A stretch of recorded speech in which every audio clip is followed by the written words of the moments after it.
700 Heritage. Est-ce qu'on l'aime? Est-ce qu'on l'aime pas? Eh bien sincèrement, elle a un look que j'adore, très instagrammable, branché, stylé. On passe un vrai cap du côté de CF Moto. Donc pourquoi on a cette impression de qualité? Eh bien tout simplement parce que il y a des équipements qui nous donnent envie, comme des jantes à branches qui sont très stylisées. On a également son feu LED que moi personnellement j'adore, sa signature lumineuse à l'avant comme à l'arrière. On retrouve de très belles pièces en aluminium comme par exemple sur le garde-boue, sur le radiateur, sur le réservoir. On a aussi une selle magnifique en cuir et pour terminer un pot qui ressemble un peu à celui des, vous savez, SC Project. Bref, cette moto, elle est ultra valorisante pour un A2. Après, à première vue, c'est vrai qu'elle ressemble un peu à une XSR, vous savez, de chez Yamaha. Mais cette moto, vous la classez dans quelle case? Parce que personnellement, elle est un peu tout pour moi. On peut penser à un roadster, on peut penser à un scrambler. Ouais, pour moi, elle est un peu tout. Bon, examinons les points importants de cette moto. Déjà, la hauteur de selle. La hauteur de selle, elle est de 800 mm. Alors, oui, certains vont dire, oula, mais c'est peut-être un peu haut.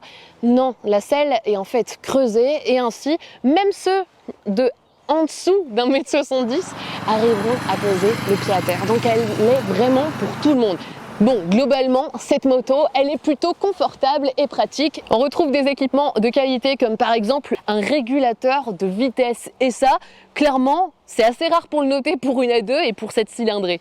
Il y a deux cartographies sur cette moto, le mode Eco et le mode Sport, des leviers réglables, un traction control et puis pour terminer, un port USB qui se trouve sous la selle. Alors, oui, ça peut être aussi un point négatif parce qu'on aurait bien aimé l'avoir à l'avant, le port USB, mais au moins, il est présent.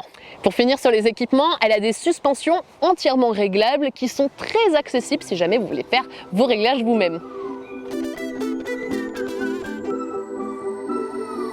Allez, c'est parti en route avec cette CLX 700 Heritage. À première vue, ça peut faire peur à un A2 qui se dit « Oula, c'est quoi ce gabarit? Il est assez gros !»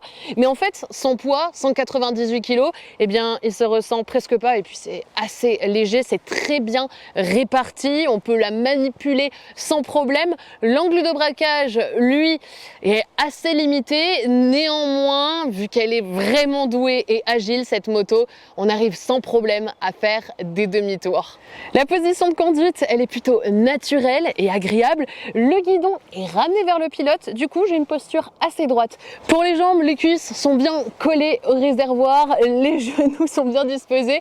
Néanmoins, je tiens quand même à dire que un peu plus grand que moi, je pense que Mehdi, qui a déjà testé cette moto, l'a trouvé peut-être un peu trop petite pour son gabarit et aimerait une selle confort qui rehausse un peu la moto, disponible d'ailleurs en option. Pour ma part, moi je suis bien positionnée, les pieds sont bien calés sur les repose-pieds. Bref, la position de conduite, j'ai rien à dire, je suis prête à faire des kilomètres avec cette moto. En ville, elle est agile, on se faufile facilement en interfile et hors agglomération, dès qu'on prend un peu de virage, eh bien, elle est rassurante.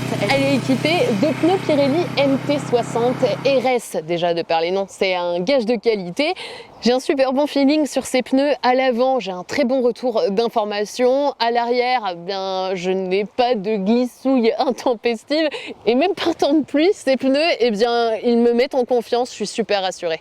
On parlait de sécurité, d'être rassuré, et les freins, c'est quand même un point important sur une moto.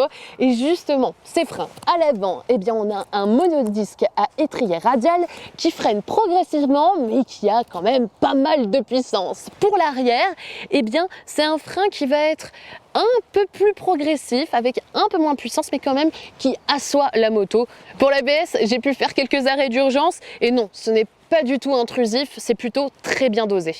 Ce levier, il y a une bonne réaction à la poignée, c'est assez réactif, il ne faut pas appuyer comme un bourrin, vraiment, on ressent le frein et c'est très intuitif. En revanche, à l'arrière, il va falloir mettre un peu de force sur la pédale de frein pour justement avoir un peu plus de réactivité.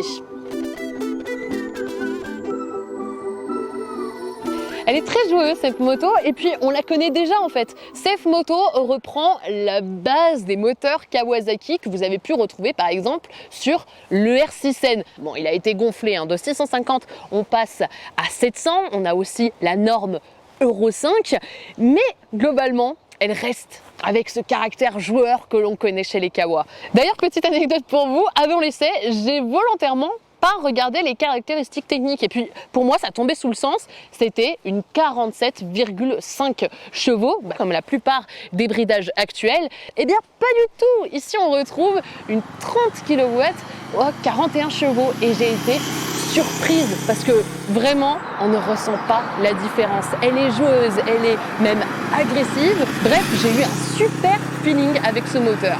Bon, il y a un creux à 3000, à 4000 ça se réveille et puis à 5000 il y a un bond. On a l'impression vraiment qu'on n'est pas du tout bridé et là on ressent tout son caractère joueur.